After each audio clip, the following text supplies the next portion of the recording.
Hi hello friends, ಎಲ್ರಿಗೂ ನಮಸ್ಕಾರ. ಮನೆ ಅಡುಗೆಗೆ ಸ್ವಾಗತ.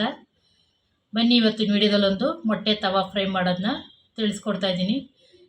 ಯಾರೇ ನಮ್ಮ ಚಾನಲ್ನ ನೋಡ್ತಾ ಇದ್ರೆ ಹೊಸಬ್ರು, ಅವ್ರು ನಮ್ಮ ಚಾನಲ್ನ ಸಬ್ಸ್ಕ್ರೈಬ್ ಮಾಡ್ಕೊಳ್ಳಿ. ಬನ್ನಿ, ಇದಕ್ಕೆ ಏನೇನು ಪದಾರ್ಥಗಳು ಬೇಕು ಅಂತ ತಿಳ್ಕೊಳ್ಳೋಣ.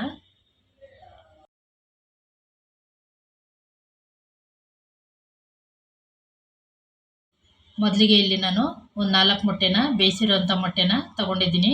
ನಿಮ್ಗೆ ಎಷ್ಟು ಬೇಕಾದ್ರೂ ಮೊಟ್ಟೆ ತೊಗೋಬೋದು. ಅದರಲ್ಲಿ ಇಲ್ಲಿ 4 ಮೊಟ್ಟೆ ಮಾತ್ರ ತೊಗೊಂಡಿದ್ದೀನಿ ನಾನು. ಎಣ್ಣೆ, ರುಚಿಗೆ ತಕ್ಕಷ್ಟು ಉಪ್ಪು, 1 ಟೇಬಲ್ ಸ್ಪೂನ್ ಆಗೋಷ್ಟು ಕಾಳು ಮೆಣಸು ಪೌಡ್ರನ್ನ ತೊಗೊಂಡಿದ್ದೀನಿ. ಬನ್ನಿ ಈಗ ಹೇಗೆ ಮಾಡೋದು ಅಂತ ತಿಳ್ಕೊಳ್ಳೋಣ. ಮೊದಲಿಗೆ ಈಗ ನಾನು ಮೊಟ್ಟೆನ ಕಟ್ ಮಾಡ್ಕೊತಾ ಇದ್ದೀನಿ. ಮೊಟ್ಟೆ ನಾನು ಯಾವಾಗಲೇ ಕಟ್ ಮಾಡಬೇಕಾದ್ರೂ ಈ ರೀತಿ ದಾರನ ಹಾಕ್ಕೊಂಡು ಕಟ್ ಮಾಡ್ಕೊಳೋದ್ರಿಂದ ನಮಗೆ ಮೊಟ್ಟೆ ಕಟ್ಟಿಂಗು ತುಂಬಾ ನೀಟಾಗೆ ಬರುತ್ತೆ. ಚಾಕುಲ್ ಕಟ್ ಮಾಡೋಕ್ಕಿಂತ ನೀಟಾಗಿ ಬರುತ್ತೆ ಇದು. ನೋಡಿ, ಹಿಂಗೆ ಹಾಕ್ಕೊಂಡು ಹೇಳಿದ್ರೆ ಎಷ್ಟು ನೀಟಾಗಿ ಬಂದಿದೆ ಅಂತ. ಹೀಗೆ ಎಲ್ಲ ಮೊಟ್ಟೆನೂ ಇದೇ ರೀತಿ ಮಾಡ್ಕೊತೀನಿ.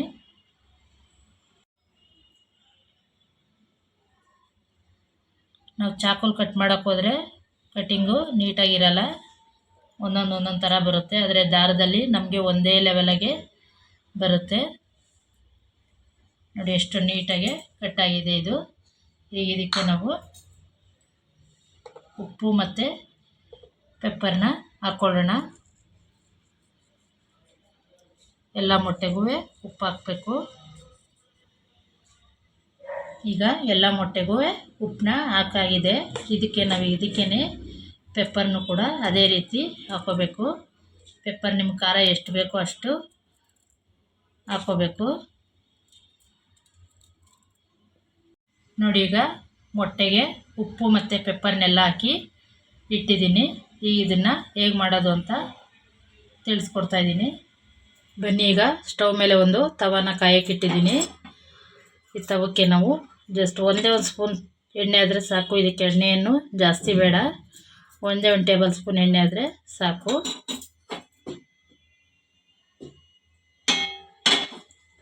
ಇದಕ್ಕೆ ಇವಾಗ ಎಣ್ಣೆ ಹಾಕಿ ಇಟ್ಟಿರೋಂಥ ತವಕ್ಕೆ ನಾವು ಒಂದೊಂದೇ ಮೊಟ್ಟೆನ ಈ ರೀತಿ ಉಲ್ಟಾ ದಬಾಕಬೇಕು.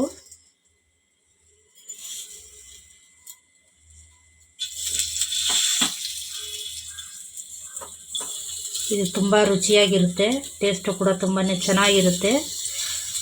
ನಾವು ರಸನ, ಬೇಳೆ ರಸ, ಬೇಳೆ ಸಾಂಬಾರು ನಂಚ್ಕೊಳಕ್ಕೆ ಏನೂ ಇಲ್ಲ ಅಂದಾಗ ಇದನ್ನು ನಾವು ಮಾಡ್ಕೋಬೋದು. ತುಂಬಾ ರುಚಿಯಾಗಿರುತ್ತೆ. ಇದಕ್ಕೆ ಇನ್ನೊಂದು ಅರ್ಧ ಸ್ಪೂನ್ ಆಗೋಷ್ಟು ಎಣ್ಣೆ ಹಾಕ್ತಾಯಿದ್ದೀನಿ ಅಷ್ಟೇ. ಇದು 1 ನಿಮಿಷಗಳ ಕಾಲ ಒಂದು ಪ್ಲೇಟ್ನ ಕ್ಲೋಸ್ ಮಾಡಿ ಈ ರೀತಿ ಇಡಬೇಕು. ಕ್ಲೋಸ್ ಮಾಡಿ ಇಟ್ಟರೆ ಅದು ಚೆನ್ನಾಗಿ ಬಾಯ್ಲ್ ಆಗುತ್ತೆ. ಕ್ಲೋಸ್ ಮಾಡಿ ಇಟ್ಟಿದ್ದೆ, ಇವಾಗ ಚೆನ್ನಾಗಿ ಫ್ರೈ ಆಗಿರುತ್ತೆ ಇದು. ಈಗ ಇದನ್ನೆಲ್ಲ ಉಲ್ಟಾ ಮಾಡ್ಕೋಬೇಕು. ಒಂದು ಕಡೆ ಮಾಡಿಕೊಂಡ್ರೆ ಸಾಕು, 2 ಕಡೆ ಏನು ಬೇಕಾಗಿರಲ್ಲ.